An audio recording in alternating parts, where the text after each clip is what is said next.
Okay, welcome. This video concerns 9.7, which discusses truth tables that have 3 statements now rather than 2. And it starts on page 397. It shows the layout for a 3-column truth table with P, Q, and R.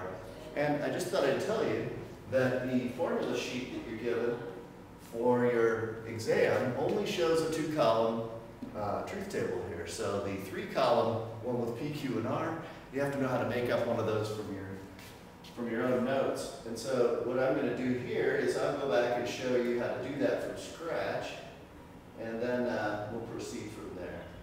So let's get a blank table here. And basically what we start with, it starts the same as the other one. You have to have columns, one for each statement. So we'll go P, Q, and R. And to get the truths and the falses in here, it might be worth thinking about, just like flipping a coin 3 times, or any sort of thing that has 2 possible results that you do one after another, to figure out all the possibilities. One way of thinking about it might be like with a tree. So I have the first thing, which is P, and it could be true or false. And then for either of those, I have the next thing, which is Q, and it could be true or false. And now I have, so these represent the outcomes for the 2-column truth table, TT, TF, FT, and FF. But now for a 3-column, for R, I have yet again another branch to the table, meaning now I have this many different outcomes. And so along the first branches, that will be true, true, true. And then the next one will be like true, true, false, true, true, false, etc. Now I'm going to erase that tree diagram. That just gives you some idea where they come from. When you're drawing it, you just easily just write 4 T's for the P and then 4 F's. All right? And then do 2 of each for the Q's, going back and forth. So TT, FF, TT, FF, and then back and forth for these TF, TF, TF, all the way down. And then since it's so long and it can be crooked, sometimes what I like to do is draw a horizontal line right through the middle, and then that keeps things straight, helps me stay organized. Okay, so there's your 3-column truth table to begin with.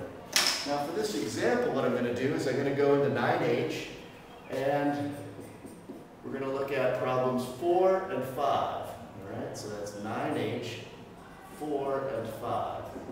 Okay, and that's on page 400. And so the first one we're looking at is asking for a truth table, and it looks at a compound statement that involves all sorts of symbols. And one of the new symbols that it's using is this, which is the biconditional, if and only if, that kind of thing. What we really want to make sure is that if it shows equivalence, whatever statements on either side should have the same truth value, no matter what values P, Q, and R have. Okay, so to get a nice clean slate here, let's use one I've pre-printed, and that'll be nice and clear, and we can keep track of exactly what we're doing. Okay, so this is the equivalence I'm going to test. I'm going to see if this is equal to that. So this one I'm going to need is P and Q or R. I'm going to check and see if that's equivalent to P and Q or R. So what you're seeing here is whether the parentheses are around the second pair or the first pair. Does that make a difference? Are they the same? So we're going to test those. Let me write this a bit bigger up here so that it's easier to see. So we're looking at P and Q or R. All right? And we're seeing if that's the same, logically equivalent. I'll put a question mark there. Is it the same as P and Q or R? Okay, now if I'm going to look at this one, I already have P here. I need Q or R, so that's the next one I'm going to put in here. Q or R. All right, Q or R. The or is easy to make true and hard to make false. It's only false when they're both false, all right? And that's the only one up till here. Everywhere else, one of them is true, so everywhere else is true. Or another way to do it would be to go through and put T's everywhere Q is true, and then put T's everywhere R is true, and then anything that's left is F. Okay, so I have 2 F's right here and here. Okay, that's this one. Now I need to conjunct that with P. So rather than write it all over again, making it wider, I only need to have room for a T or an F here. Let's just label that column number 1. And I'm going to look at the conjunction of this column and this column. So the conjunction's easy to make false. Anywhere either one of them is false, it's false. So let's look through here. Okay, here's an F in P. So it automatically makes the conjunction false in all 4 of those spots. Now let's look at this one. Anywhere it's false, automatically makes it false. Everywhere else, they're both true. Okay, so far so good. That's the left-hand side. So that's one, a key column. I'm going to compare now with the other one. Okay, over here, I need the conjunction of P and Q. Okay, so now I'm comparing these 2 columns. The conjunction's easy to make false. All it takes is either one of them to be false. So let's look. Anywhere P is false, my conjunction is false. Anywhere Q is false, my conjunction is false. All right, that leaves 2 rows here where they're both true, and so we get true T's there. Okay. So that's this first part here. I'm going to label that 2. Now I need to disjunct 2 with R. Okay. So now I'm looking at where this column and this one disjunctively give me a true. Well, the disjunction's easy to make true. If either of them are true, it's true. So anywhere column true is true, the disjunction will be true. So let's go true there. No more truths there. All right, now let's move over to R, the R column. Anywhere the R column is true, I get a true. So I get a true here, here, and here. Okay. Now the only other columns left are where both of them are false. All right? So I get F's there. That's the right side of my equation there, my equivalence. So that's the other one. Okay, so I'm comparing those 2. I have some room left over, then I don't need to worry about that. Now, are they the same? Well, let's see. These are the same here, here, here, here. Oh, those are not the same. This one and this one are different. So when P is false and Q is true and R is true, they have different values. All right? And there's another discrepancy here, too. So since they're not identical, then this is not true. This is not equivalent. So they are not equivalent. Not logically equivalent. Okay, different.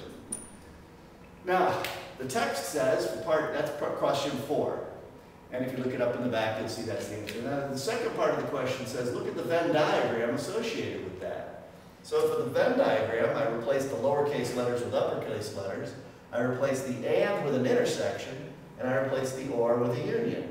So let's look at a set diagram for that. I'm going to erase what I've got here. And let's change over to here. Now that's the set version of it.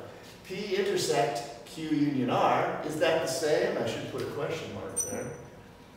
As P intersect Q union R. Okay, that's what we're looking for. Okay. Now there's a lot of different ways to shape Venn diagrams to look at it, but let's just go quickly here. Q union R is all of these regions here. And the intersection between Q union R and P is this set of, this region right in here. And that's P intersect Q union R. So let's cross hatch it the other way too.